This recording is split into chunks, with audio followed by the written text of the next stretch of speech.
آپ نے کافی تفصیل میں یہودیوں کے بارے میں بتایا، ان کا تاریخی پس منظر، کس طرح اللہ نے ان کو ایک مخصوص بڑے کام کے لیے چنا اور پھر کس طرح ان لوگوں نے بار بار نافرمانی کر کے پھر آخر کار اللہ نے ذلت اور مسکنت ان کے اوپر ڈال دی۔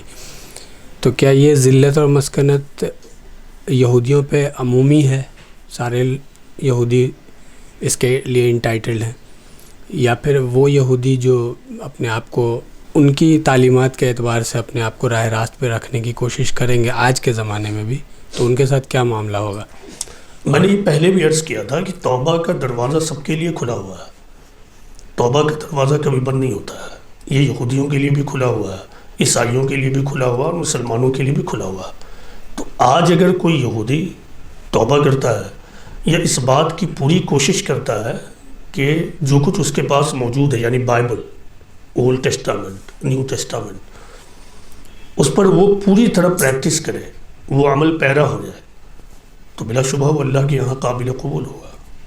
اب آپ کے ذہن میں یہ سوال پیدا ہوگا کہ کیا مسلمان ہوئے بغیر یا خدا کے آخری نبی کو مانے بغیر؟ دیکھیں، کچھ باتیں انڈرسٹوڈ ہوتی ہیں یا بٹوین دا لائن ہوتی ہیں جو آپ کو سمجھنا ہے۔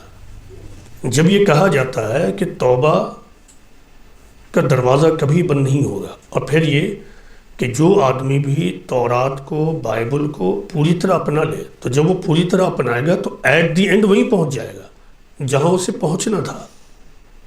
ایک لائن کی بات کیا ہے کہ توبہ کا دروازہ یہودیوں کے لیے بھی کھلا ہے۔ جو یہودی عمومی یہودی یعنی یہودی ماس کے درمیان رہتے ہوئے بھی اپنی اصلاح کی فکر کرتے ہیں، اور جو کچھ ان کے پاس سمجھ ہے، جو کچھ سمجھ ہے اس کے مطابق وہ صحیح دین پر چلنے کی کوشش میں ہے، اور نیت کا حال اللہ جانتا ہے۔ آپ اپنے انٹینشن سے مجھے فریب دے سکتے ہیں، اے بی سی اپنے انٹینشن سے ڈی ای ایف کو فریب دے سکتے ہیں، لیکن اللہ کو کوئی فریب نہیں دے سکتا۔ تو اگر وہ انٹینشن، اس کا انٹینشن بالکل کلیئر ہے اور وہ تمام کوشش کے بعد سچے دین کو فالو کر رہا ہے اور ماس سے اپنے آپ کو کاٹے ہوا، یعنی بگاڑ سے، انحراف سے، تو اللہ تعالیٰ اس کی توبہ کو ضرور قبول کرے گا۔ دیکھیں، دین کا ایک مستقل اصول ہے، لا یکلف اللہ نفسا الا وسعہا، کہ اللہ کسی کے اوپر اتنی ہی ذمہ داری ڈالتا ہے جتنی اس کے اندر صلاحیت ہے۔ یہ اس کا بالکل سادہ کھلا مفہوم اور مطلب ہے۔ یہ بات ذہن کے اعتبار سے بھی ہے، انٹلیکچول لیول کے اعتبار سے بھی۔